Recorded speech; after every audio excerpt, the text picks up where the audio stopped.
up, these guys are going to present in alphabetical order. First up is a Bend-based company called KinectAir. They are a digital marketplace that helps cannabis operators connect with vendors, suppliers, and service providers. Pitching for them will be their CEO, Pete Crawford. Welcome, Pete.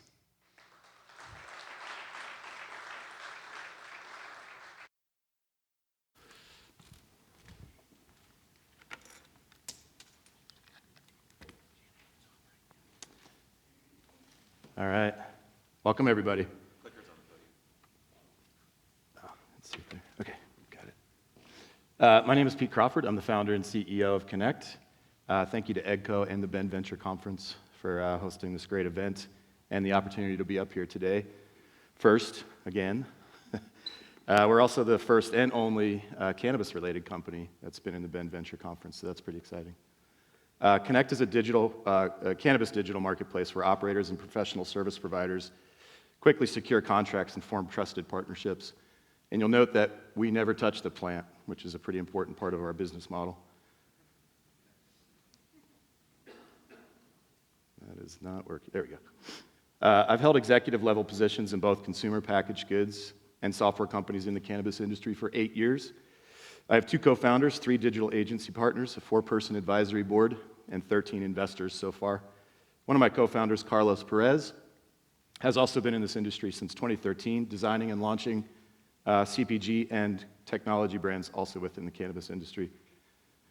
Our third co-founder, Elizabeth May, has been CEO of her business management company for over a decade and joined our team to bring her wealth of operational knowledge to this exciting opportunity.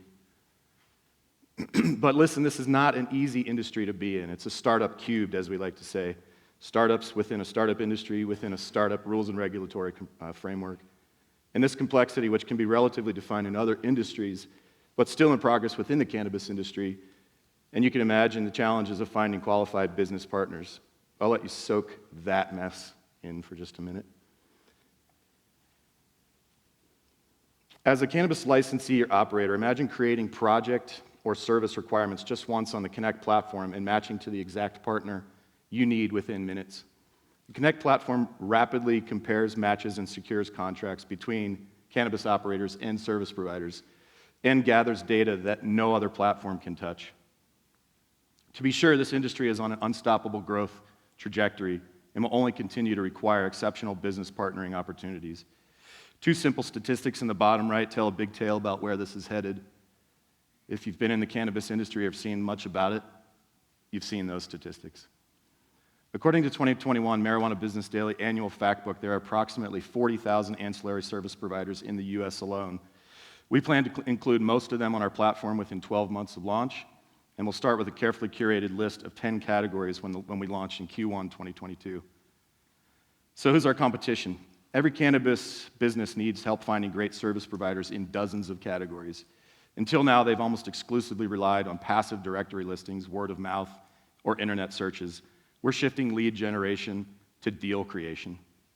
As a service provider, I may ask myself these types of questions when formulating my prospecting and outreaching strategy. Service listings, project discovery, rapid response times, pricing and market trending, partnership opportunities, and scheduling, just to name a few. So as a licensed cannabis operator, I might also ask those same sort of questions. It's quite difficult in many cases to find a service provider. Our platform is a 5-step, very simple process. You answer a bunch of questions to get started, lead-in questions, where are you located, what's your budget. You go through our chatbot, you can click and select answers. Service providers line up, you ask final questions to that service provider, and then our platform pitches a pre-authorized contract that you can sign right on the spot. So far, we've raised $175,000 in 4 months of investor outreach. Our social media team began posting in early August. Our website relaunched this past Sunday, highlighting our early adoption and referral programs. And finally, our MVP launched on Monday in preparation for provider acquisitions at the Cannabis Conference in Las Vegas. Our pre-revenue projections follow a very common software as a service model with year 3 showing exponential growth potential, particularly as international opportunities become available. We're just wrapping up our pre-seed raise using safes, And we're about to open our seed round on November 1st using convertible notes, and we're raising about 2.5 on 20% on a pre-money valuation of $12.5 million. Platform development and marketing campaigns are the highest priority.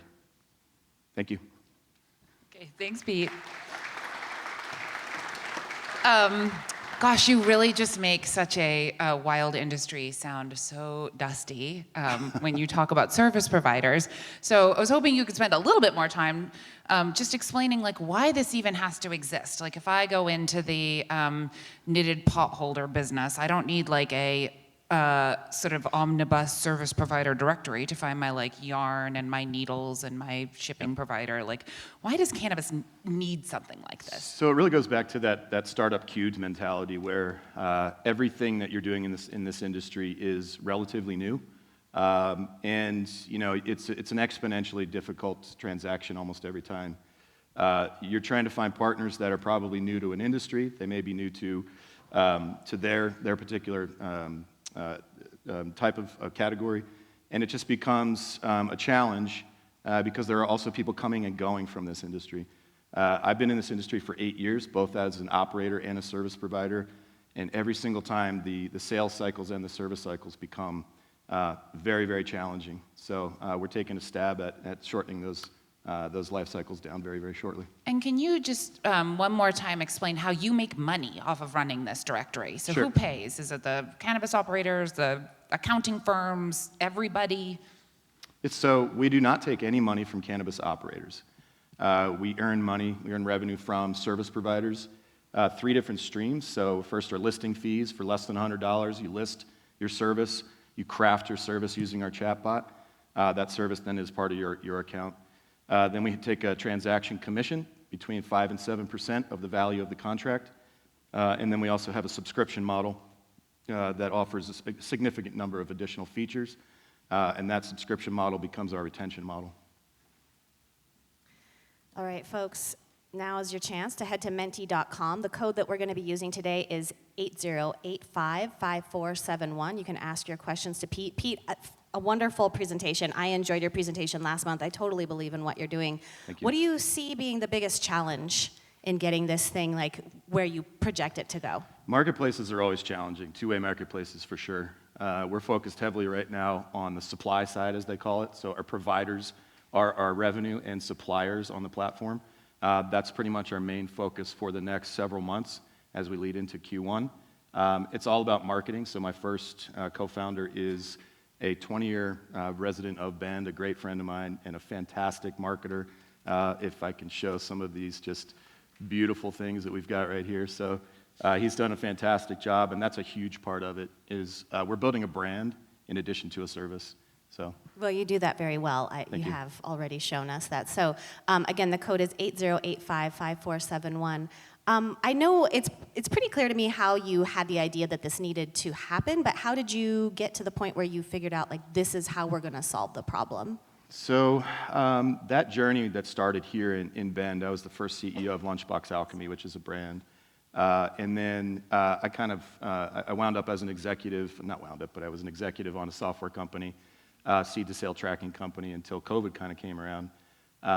Had some time to sort of think through that, chatted with all the partners in the network that I had, and really realized that it remained a problem. It wasn't just me that was experiencing that problem over many years. So put some time into it last year, incorporated in February, got some fundraising going, brought on some people, and here we are. Shannon, are questions going to show up there? Or are we? Yeah, questions should show up on the screen if there are any. Oh, here we are. Great. What are next steps for you? Perfect. What are the next steps for me, or for us? So we actually just got back from Las Vegas this week, which is the largest cannabis conference in the world, if you recall. In fact, it was I do recall. It was I was quite scared exciting. for you. I did not dab, by the way. Very smart. So we're pushing very, very fast on both development as well as our marketing efforts. The biggest thing for us next is developing past our MVP and getting into customer acquisition. We have a significant number of folks that are lined up on a wait list, and now they're looking to actually plug away on the platform. It's all about feedback and communication for the next 3 months, and obviously fundraising. But really, marketing is going to be a heavy part of our next 3 months. We're really building out this brand, like I was mentioning. I think we have another question. You can skip to the next one. Let's see here. Oh, 1 of 6. Well, maybe not. You want to press to the next? There we are. What specifically is a service provider? Great question. So service providers are professional service providers. We're not transacting in any goods, and we typically are not going to transact in any products that are related to goods. So a service provider could be accounting, legal, insurance, tax, PR, HR, marketing, packaging. Anybody that's providing a professional service that is hands off the product, those are our service providers. When I think about this, like if it were in person, I'm like, it's a giant weed mall. It's like a giant weed mall. It's like a village of weed businesses. Yeah, it's To be clear, really a weed something. mall that is occupied by accountants. Yeah, Yes. hey. It's not like Yes, it's not yes. what you're Clarify that. picturing. Cannabis. Yeah, It's a exactly. cannabis. It's a cannabis mall. Hey, but accountants may use weed too. Hard to say. Can you talk more about your strategy for bringing providers on board? That's a great question. Yeah, so we just launched our referral program, waitlist program on an integrated platform. So a big part of it is actually starting this week is in-person events, reaching out to our network and starting to bring on early adopters. Providers are incentivized if they're on early. They have multiple incentives through that referral program. They have free listings, they have free transactions, and then every referral that they bring in brings additional free transactions and listings to that. They also have free subscription for 6 months, and if they bring on partners, they automatically get additional months on that as well. So it is, again, a lot about marketing, a lot about messaging, and actively pursuing folks that are. I'll tell you this: when we were in Vegas, the 2 things that we heard the most was "Thank God" and "It's about time." I bet you did. Well, Pete, Yep. I totally believe in what you're doing. I wish you the best of luck. And really, I have to say, I just can't wait to see what happens next. So thanks for being here. Great pitch. Cool. And I'll let you take it from here, Jen.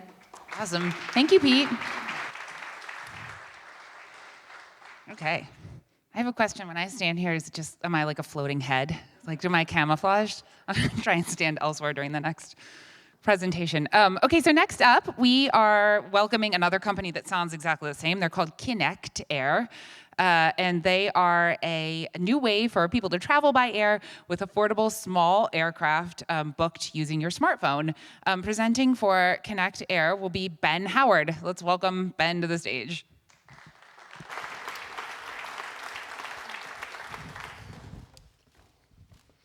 Morning. So most of you noticed, I'm not Jonathan Evans. Interesting story. I also can't fly helicopters, and I don't fly LifeFlight, and I didn't sell a drone company to Verizon. So what am I doing here? Yesterday morning, Jonathan on Slack said that he wasn't feeling well, and showing up to events like this when you're sick isn't cool anymore. So I volunteered to come out, and you can see on Slack there, about an hour from the time I said go to the time I was in an aircraft and in Bend in time to make the demo pitches yesterday morning. So that's what KinectAir is all about. Thankful for me, I did have to do a 4-hour drive. Danny was able to divert in the air and pick me up at Hillsboro. And so really that's what KinectAir is about. So really what we want to do is open the skies like that to everyone.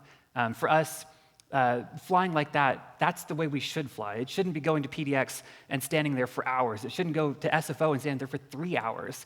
If I'd flown PDX to Redmond, it would have taken me an hour to get there, let alone pack my bags, go through security, unpack my bags, and then get back on a plane again. This picture I took yesterday morning in the air on the way to Bend. And so for us, that's what KinectAir is all about. We're working on a mobile app and an entire backend that goes along with it. Our goal here is, like rideshare did to Black Car Service, we want to make it easy and accessible to tap into a network of professionally crewed and maintained aircraft so that you can fly, again, like I did, point to point and go to the places that you really want to go. For us, we're really a third wave company. So it's tying the software that lets us scale into a company that allows you to have a trust in aviation that you trust your life with, like the way you do fly commercial. So from there, we're moving on. We've got thousands of different airports that are available. In the US, you're looking at something like 5,000 different airports that are publicly accessible to small aircraft like this. For us, we really want to make it so that you can actually get where you want to go.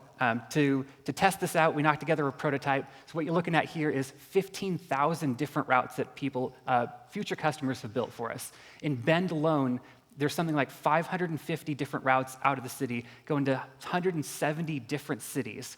So that's how much people want this and how local and connected it really is. For us, we see that joy of aviation in a way that we don't experience it today flying commercial. So we want to have Bend places like this where you can pick up small aircraft and move on. We want aviation to look like this, and like this, and like this, and like this.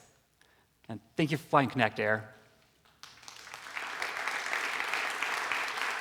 Okay, Ben, that was awesome. I also want aviation to look like that. Can you, but talk about how we get there from here. So does KinectAir need to buy a whole bunch of planes? Do you need to hire a whole bunch of pilots and flight attendants and unions? And like, how does it actually happen? No and yes.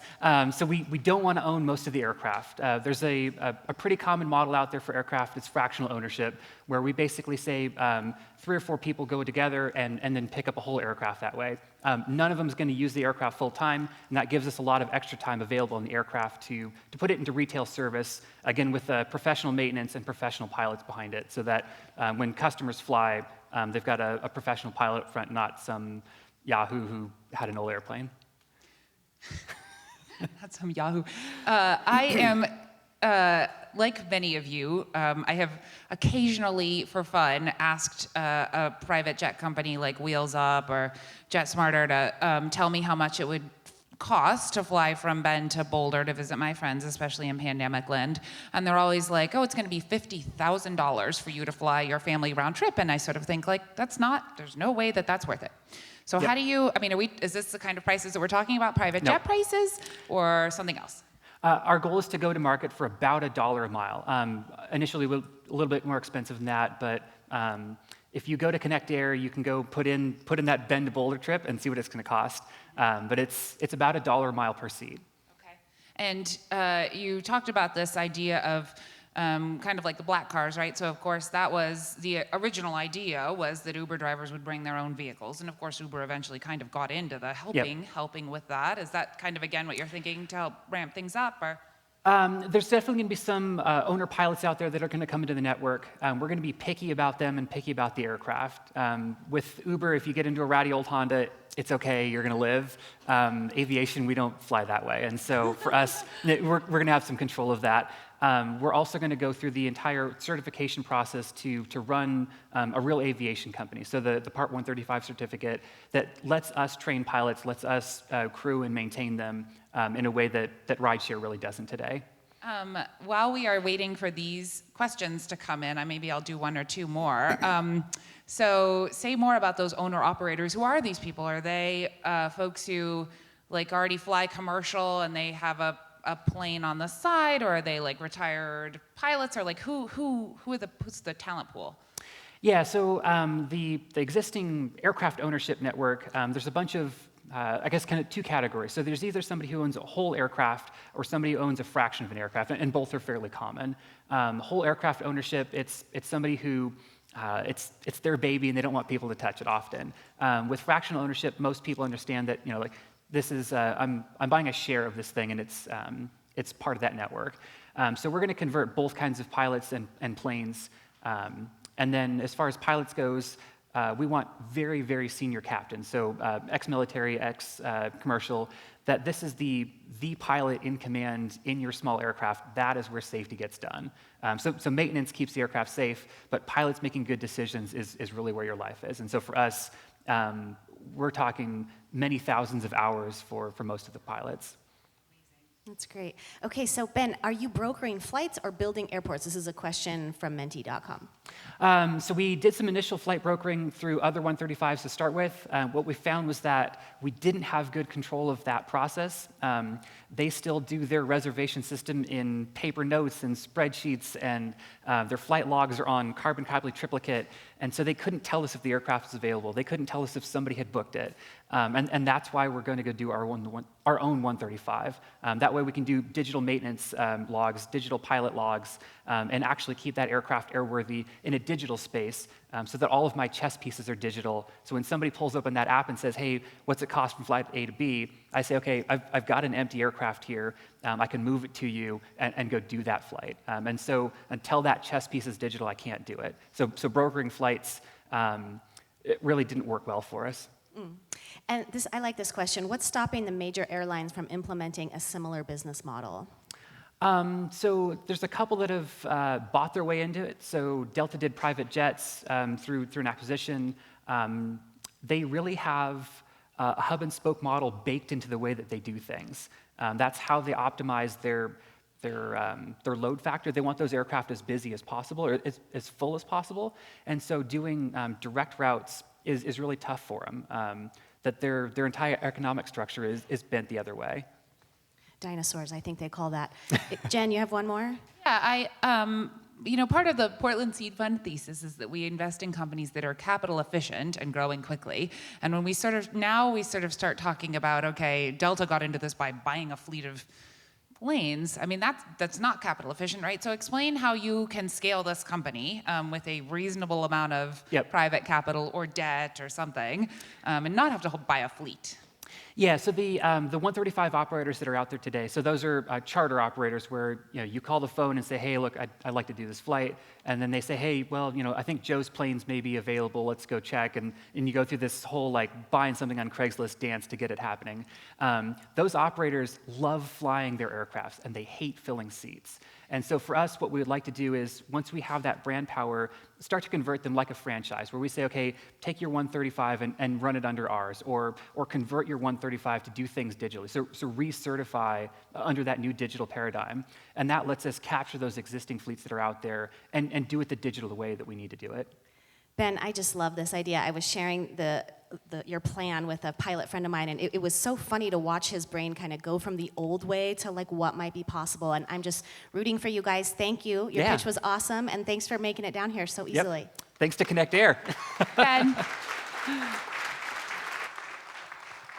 Okay, next up is a company based in Portland, Oregon. They are called LifeAir. LifeAir is pioneering the first ventilator that eliminates patient-to-patient transmissions of diseases such as pneumonia and COVID. So presenting for LifeAir is CEO and inventor Cosmo Grupp. Well, hi everybody. Great to see everyone in person. You're also 3D. There's not a single waving palm tree behind anybody. So what hospitals don't want you to know is that if everyone here went into the hospital and were put on a ventilator, then a handful of us wouldn't come out, and not because of the disease we were being treated for, but because of the ventilator. Because it turns out that you can't actually clean the inside of a ventilator. In fact, they were just never designed for use with highly infectious diseases, yet we do it all the time. For COVID, using a vent after someone else has used it is like sharing their mask. And ventilator-associated pneumonia costs hospitals $12 billion a year, and 100,000 people die. And when I found this out at the start of the pandemic, I said, I just have to fix this.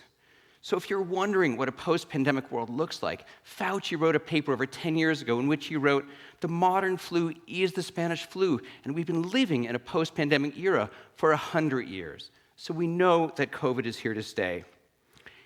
Introducing the Lifer Ventilator. We're pioneering the first ventilator with a disposable airway, where 100% of the pathogens are contained and isolated inside a single cartridge that's removable and replaceable, and in under a minute, it's clean and fresh, and you're good to go. Dr. Fred Meem, director of the ICU at Stanford, says, LifeAir's innovation solves the problem of patient-to-patient transmission once and for all, including for COVID-19. And just recently, we got some great news that all the claims in our first patent have been allowed. I'm Cosmo Grepp, CEO of LifeAir. I myself have 37 patents and a PhD in physics, and I'm 3 for 3 for products that have come to market that I've been the lead developer and inventor on, including a transistor that's now on the iPhone and a malaria diagnostic for Hemex Health in Portland that's set to save millions of kids' lives that's now for sale in India, and a robotic prostate surgery machine that has no risk of nerve damage that's now available in the US. As for the rest of the team, I'll just mention David Starr, who many of you know. He's a medical device CEO in Portland, and he's advising us. On the engineering side, I'll highlight Oren Bernstein, who is my crack mechanical engineer. And when I asked him for a picture, he sent me this self-portrait because he's actually now a published New Yorker cartoonist. It's a $5 billion market, and of course, with the large companies like Medtronic and Philips and so on. And when we get just the tip of the iceberg, with a 1% market share, we'll become the de facto standard of care and will be prime for acquisition. Our secret sauce is we're fixing a problem that's been brushed under the rug for decades. So when we show our technology, we become unignorable. You just can't go back to business as usual, because when you have a solution that can save lives, it just becomes imperative to do so. And it's this combination that makes us go viral. We're raising $2 million to get the LifeAir ventilator into 100 hospitals by 2024 through a partnership we're developing with a major hospital aggregator. And prior to this, we've raised over $200K led by Elevate Capital in Portland. Together, we can save millions of lives and billions of dollars. At LifeAir, you get a breath of fresh air every time. Thank you. Hey, thanks so much, Cosmo. I know some of you have heard me ask him this question before, but it just seems astonishing to me that something like ventilator-acquired pneumonia exists in 2021. Like, we have not already tackled this. It's obviously, plastic hospital parts is not new. Why are we not throwing away chunks of ventilators right now? Like, what is the rationale for keeping the existing ventilators and their systems in place when we know that it can cause illness? Well, so it's kind of like the dinosaur that was mentioned for KinectAir, that I'll show you what R&D looks like for Medtronic. You ready? Here it is. That's it. So it takes a cowboy like myself and a pandemic to bring this to the forefront to make something happen. Someone that's going to dedicate years of their life to make this change. It's a dramatic change. It's not the old way of doing things. They're very entrenched, just like United is. So I think it's the same kind of idea. And do hospitals have to purchase new ventilators with LifeAir technology, or is this something they can plug into their existing ventilator stack? That's a good question. It's not a retrofit. We've completely re-engineered the airway. And new ventilators are purchased every year. There's like 120,000 new ventilators are purchased every year in any case. So we all have only learned that I would say most people didn't even know that this was a device until this past 18 months, right? This is for people who are profoundly ill. Is a ventilator something that a hospital owns many of, or they just own one and they buy it every 10 years? Like, tell us a little bit about the market size. Yeah, so they own many of them, and again, they're continually renewing them, and it's a common thing that they have to own many of. They have to buy new ones. Yeah. And talk about this Fda approval process. This is a device, a medical device, and it'll be indicated for this purpose. It seemed like new ventilators were coming to market all the time in this last year during this crisis. Is that a quick process getting LifeAir through that FDA? Yeah, so it's a straight, what's called a 510K, because there's plenty of predicates that you don't have to show efficacy. Everybody knows that ventilation support works, so you don't have to prove that. You just have to show that a machine exists before it. That's called having a predicate in a 510K. And it's a straight shot. It takes about 6 months now. And it turns out that the emergency use authorization is taking about the same amount of time as a straight 510K. The only thing is the FDA doesn't get their $10,000 from it, which is why they want to get rid of the EUA. Cosmo, when I hear you present, I don't know if I want to laugh or cry, but I think it's something in the middle, like, it's like, this is a really amazing solution to a very, very real problem, and I know that there's crossover to other medical devices as well. How does your device cost compare to existing solutions? Yeah, so we were born in the time of shortage, like all the other ventilator companies. I track, 100, 200 companies that have popped up, and I call all of them YAVs, or yet another ventilator, because they didn't do anything, they didn't push the forefront of medicine at all, And they're just like, look, having any ventilator is better than having no ventilator. And that ship has sailed, so all of those companies are going to go with it. In the end of the day, we'll be the last ventilator company standing. But baked into our DNA is low cost. And it turns out that companies like Medtronic, these are completely over-engineered and bloated machines. And so we actually think that our bill of materials is so low that we project we can sell machines that are 10x less than a base Medtronic unit, which is great because that's what India needs. That India really does still have a shortage. India would need 750,000 ventilators to come up to the standard of care that we have in this country. So we've already talked to the minister in India in charge of buying vents for the whole country. He buys in quantities of 3 to 30,000, and he said, call us when your machine is ready. And in this country, we can sell for half of a Medtronic unit. We talked to hospitals, heads of hospitals, and they got very excited. We kind of started at 25,000 for Medtronic and went down, and they got very excited around 12 to 15,000, which is half the cost for them, and for us is a huge profit margin.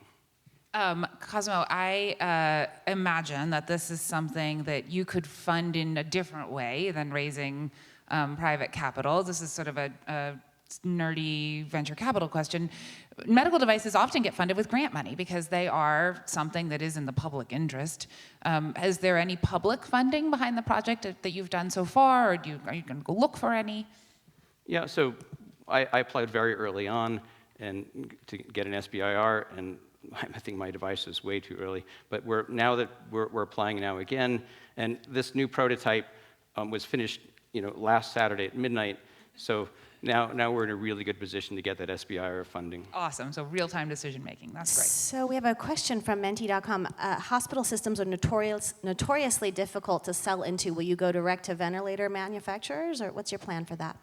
Yeah, so the way that medical devices generally work is that we're essentially an IP company, and the way we prove our IP before we go to a large company, licensing deals are very rare. The way you prove your IP is you get it all the way to market and show that there's a market and show that they're buying it. And then the medical device companies say, this happened about 30 years ago, and then they say, okay, all the risk is gone, now we'll just buy you and put you into our pipeline. But so the medical device companies aren't our actual target market until they exit. So what we're doing is we've got a strategic partnership. We have a close relationship with the president of a major hospital aggregator. The way that industry works is that these companies, they make relationships with us, and then they have relationships with the hospitals. And they buy from us, and they sell to a large group of hospitals. So we're developing that, and if we can close that, then we're pretty much set. Well, I imagine that once the word gets out about this, it's going to pretty much take care of itself. Cosmo, I'm so impressed, and I'm wishing you all the best, and I can't wait to see how this goes. Thank you for being here. Great pitch. Thank you.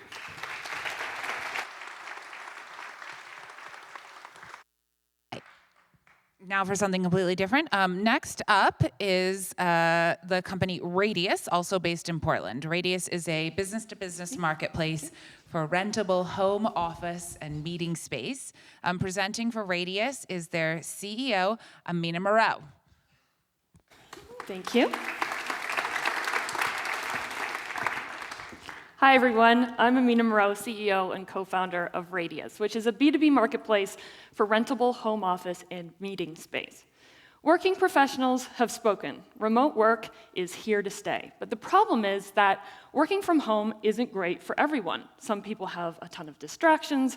Others might not be able to afford a great setup at home. And some are just plain lonely, working in isolation. And yet, if you ask people if they want to continue working remotely at least part of the time, nearly 98% of them say yes, because they love the flexibility. And so companies are starting to make big moves. Some are canceling leases, others are announcing permanent remote work policies, but they still have all those downsides of working from home to contend with. Companies all around the world need a solution, and we've got one for them. Radious offers on-demand meeting spaces and private offices down the street from your house. Think of it much like Airbnb, but instead of overnight accommodations, we provide great workspaces in residential areas rented by the day. Employees get to keep the flexibility they want, and companies get to have their teams get together in person again without forcing people to commute back to the traditional office. Everybody wins. So here's how it works. Companies subscribe to Radious on a monthly basis. This gives their teams access to book great workspaces for free. Homeowners earn revenue through renting out great environments, and then we keep a 20% commission on each booking. We ran up a private beta in Portland over the summer, and now that workers are back from vacation, we're seeing a spike in demand. We already have paying users, but in addition to them, we're approaching $1 million in signed LOIs from companies who are ready to put bigger teams in our spaces. So now we're focusing our efforts on ramping up our inventory to meet the huge demand that we're seeing. Now, our platform is beautiful, and I have my 2 co-founders to thank for that. Brian, who's a back-end developer, and Alon, who's focused on the front end. Myself, because I've built 4 other companies before this one, 2 of them also marketplaces, which have both been acquired since. I bring the business expertise to scale this.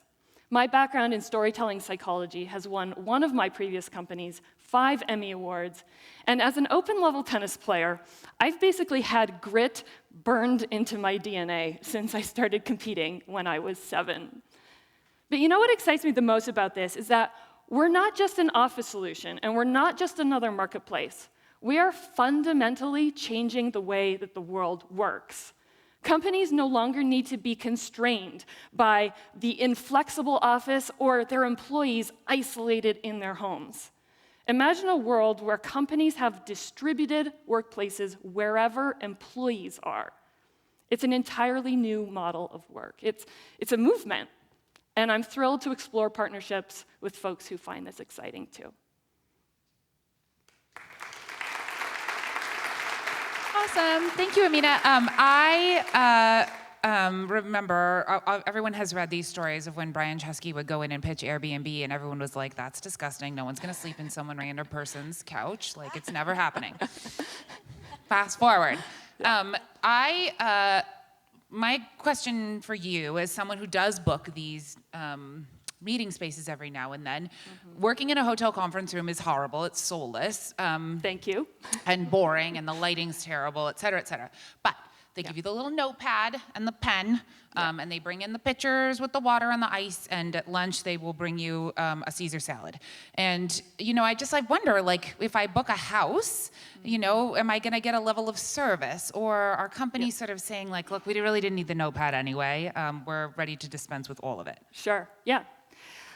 It's the same question that people were asking back in the day about Airbnb. When I go to a Marriott or a DoubleTree, I know what to expect. Am I going to get that same kind of service? And partially through review systems, through education and onboarding hosts, you give them the tools that they need in order to succeed, but you also encourage them to differentiate their spaces by the types of amenities that they offer. And so some people care about the notepad. Other people care about an HDMI connection so that they can do a presentation. Other people care about blazingly fast upload speeds because they've got big files to share. And when you empower your hosts to offer the types of amenities that will entice the types of customers they want coming, then people can find exactly what they're looking for. I am curious about where you find these amazing hosts. Like, this is why Airbnb had to raise so much money in the beginning, was basically to convince both travelers to book on the site, but also homeowners to open their guest bedrooms. Yep. How do you do that? Yep. Well, so we're taking a B2B approach, not just on the demand side with companies, but also on the supply side. So we're engaging with property managers because you have one conversation, you might get 200 units out of it. But I will say that most of our hosts right now are coming from the Airbnb space. They already know how to do it. They already have spaces. And frankly, Airbnb right now is telling all of their hosts, buy a good desk, upgrade your Wi-Fi, because work travel is about to boom. And so they're training all of our potential hosts on how to host for working professionals really well. The kicker, though, is that a lot of Airbnb hosts are disillusioned right now with overnight hosting, and we provide them with a 9-to-5 option where they don't have to do laundry. They have more responsible guests in their spaces, and it's easier and safer. You have so much faith in these guests who are going to rent a house from 9 to 5, and my brain just goes in a different direction of people who need a short-term house rental. Yeah. Are you going to have to staff up a big customer service team in order to make this a reality, both for a high-quality experience for the businesses who purchase, and then also the homeowners who have to manage people in their house? Yes and no. At the beginning, more so than as we continue going on, right? So right now, and our use of funds slide in our longer deck certainly mentions customer service, onboarding, education, and recruitment. And it's because this is a very new model, and so there is some education that and some hand-holding that has to go along with it. But as we get that flywheel going, hosts start looking to each other. They look at what their competition is doing for setting pricing, for what kind of amenities to offer, and also when you have review systems, it keeps the community accountable. So moving forward in the long term, we'll be able to streamline the customer service side of things as the community sort of propels itself. I have one more before we do the audience questions. Can you just, based on the pilot and the first options, can you just give us a ballpark of what the price would be to rent a house to do a meeting? So what is that? It's like 3 hours or 4 hours, and how much would that cost? Yeah. So right now, the smallest increment that you can book, increment of time, is a day. And that's largely a COVID consideration, because we don't want to have too many strangers passing by each other. But, this is an exciting question. This is one of my favorite questions to get, because we are cheaper for companies than they're used to paying at those sterile hotel rooms or co-working zoos. But at the same time, we can make our hosts more money per day than they're used to making overnight for vacation rentals. And so during this pilot that we ran over the summer, that was a really interesting realization, because we weren't sure. We weren't. And that was a big lesson learned, that we can satisfy both sides of the marketplace. This is so exciting. I mean, so we have a question from the audience. Will you partner with existing co-working spaces? Feels like the right question. Sorry, what was the question? Will you partner with existing co-working spaces, or zoos, as you like to call them?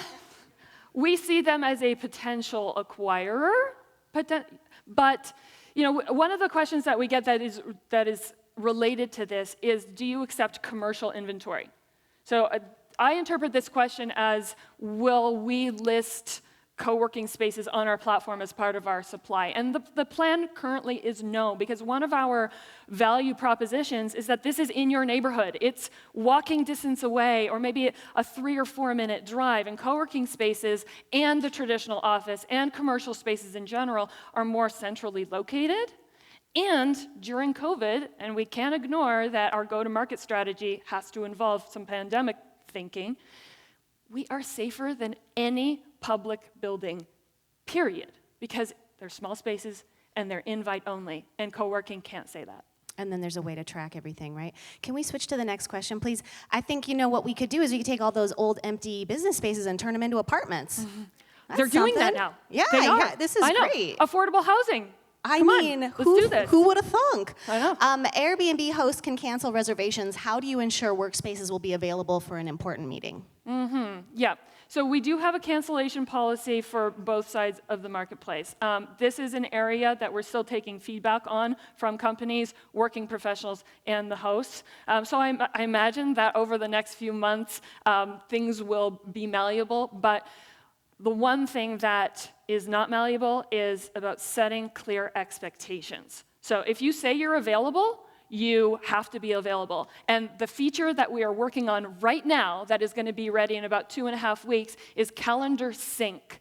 So that if one of our hosts is renting out on Airbnb Friday through Sunday, but on Radious Monday through Thursday, and let's say they get a booking on that Thursday for Airbnb, it's going to automatically block it off so people cannot book that Thursday on Radious, and vice versa. And we plan on being a thorn in Airbnb's side for every time that hosts book their spaces with us and Airbnb's calendar gets blocked off. 1 star, Amina, 1 star. Okay, thank you so much. I'm so excited to see how this evolves, Same and I here. loved your pitch, so thanks you. for coming. Thanks, everyone.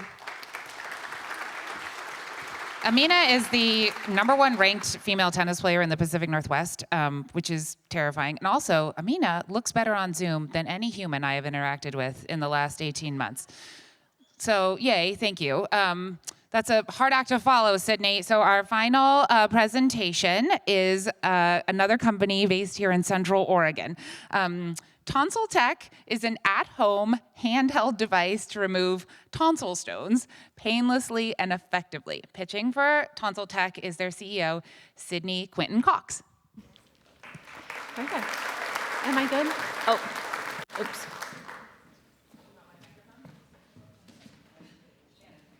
Oh, am I not connected? Oh, it is. Okay. Okay. Let's see it. Can you guys hear me now? Cool. Okay. Hello, I'm Sydney. I'm the co-founder and CEO of Tonsil Tech, where our goal is to help the 1 billion people globally with tonsil stones. My co-founder, Jesse, and I realized we both had tonsil stones when we were back in college.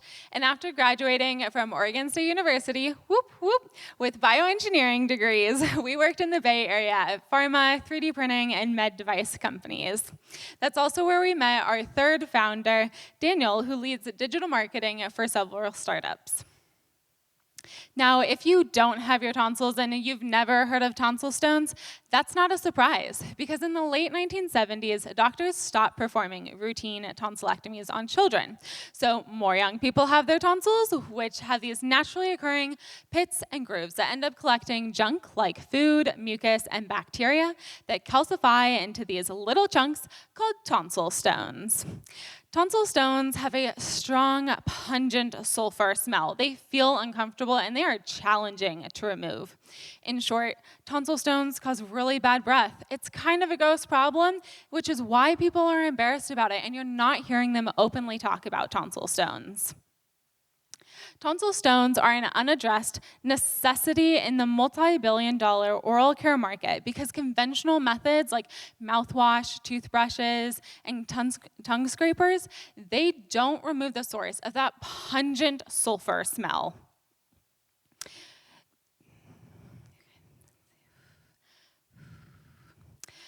At Tonsil Tech, we are passionate about helping people who suffer from tonsil stones, and we want people to know that they are definitely not alone. Globally, about 12% of the population experiences tonsil stones, based on X-ray and CT scan studies. Now, with no tools, people are forced to be creative in some rather unfortunate ways, using their fingers, earwax cleaners, Q-tips, toothbrushes, chopsticks, bobby pins, pens, pencils, you name it, and unfortunately, someone has already tried it to remove their tonsil stones, which is why at-home tonsil stone removal is so critical, because people get these on a reoccurring basis, often weekly or monthly, and they need and deserve a better way to deal with this from the comfort of their own home. That's why we founded Tonsil Tech, a direct-to-consumer e-commerce company with plans to expand into sales in dental offices and retail stores, bringing that much-needed attention to tonsil stones. We launched our first kit, Tonsifix, selling for $35 online in late July, and now we have over $8,000 in revenue to date. We're also projecting $5.5K for this month alone. Our tools with patent-pending technology were specifically designed for tonsil stones, making it quick and easy to pop them out and wash them down the sink, along with previous worries and frustration. Now, Tonsifix is really just the beginning for us. And with your investment, we'll be able to grow faster and create more products, because our vision is to be the premium tonsil stone company and expand into the multi-billion-dollar oral care market by innovating additional products. We look forward to growing Tonsil Tech right here in Central Oregon. So if you or someone you know has tonsil stones, check us out at tonsiltech.com or come chat with me after. Thank you.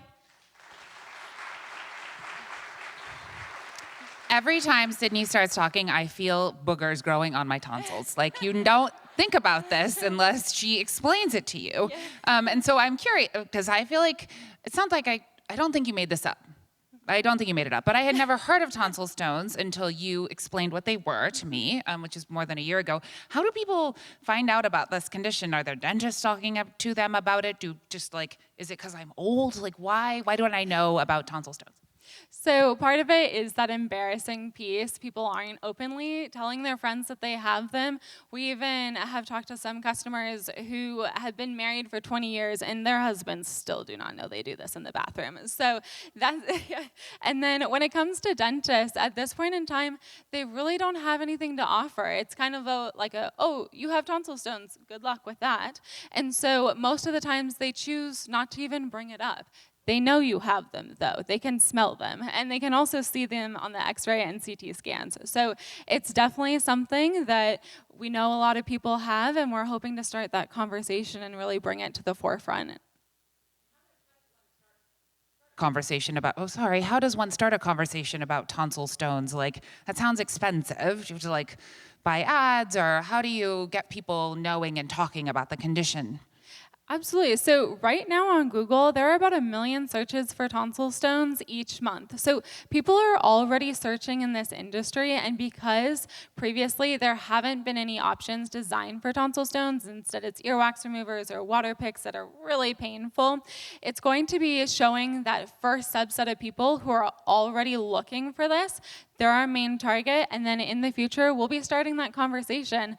But for example, on TikTok, there are millions of views of this. People already know it's there.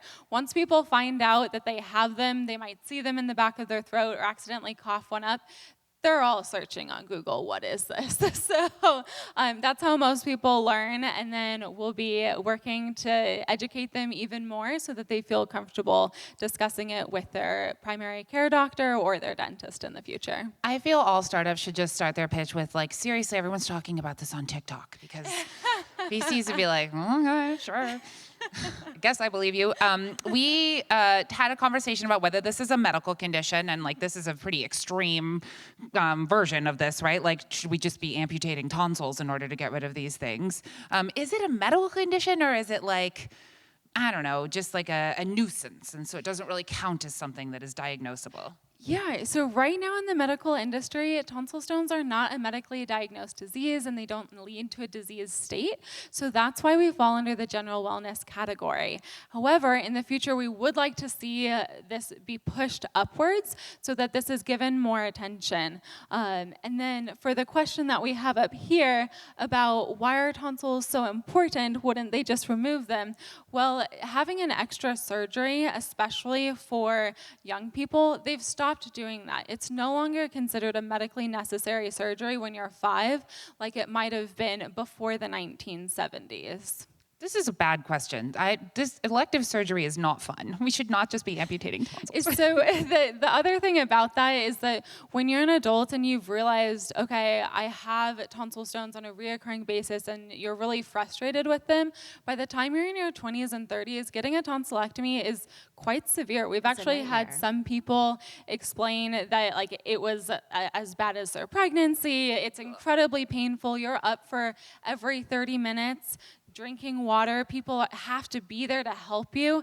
It's not something you want to go through, and it is quite an extreme thing to choose to do for something that is cosmetic and self-esteem based. Well, and fixable, you're saying. You can fix these things with your scraper. Yeah. That's exactly right. And tonsils are an important part of the immune system, which many people do not know. Thank you, Shannon. You are welcome. What is your planned raise, Sydney? So right now we're looking for about $50,000 to really help us get to that next step. So there are a few key pieces that we need to do. We are looking to get into a fulfillment and kitting center so that we can help reduce some of our time there and open it up for some other areas. We'll also be moving into injection molding to bring the cost down of our tools. Right now we 3D print them. That's how we were able to get to market so quickly and test and prove that yes, people are interested interested in tonsil stones, they want this conversation to be happening, and they are willing to spend money on it. And then the other pieces from there is that we'll be spending the rest on marketing to really get the word out there and to improve our social media presence. Because right now we're really focusing on ads at the moment. You got to get those TikToks going, huh?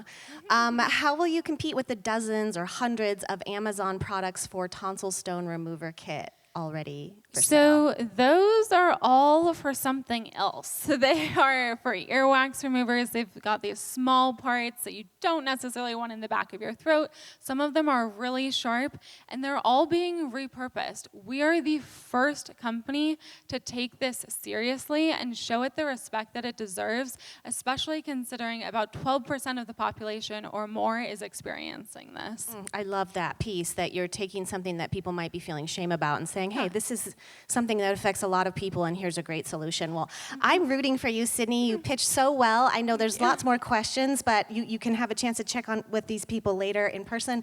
Thank you for being here. Best of luck. Thank you, founders.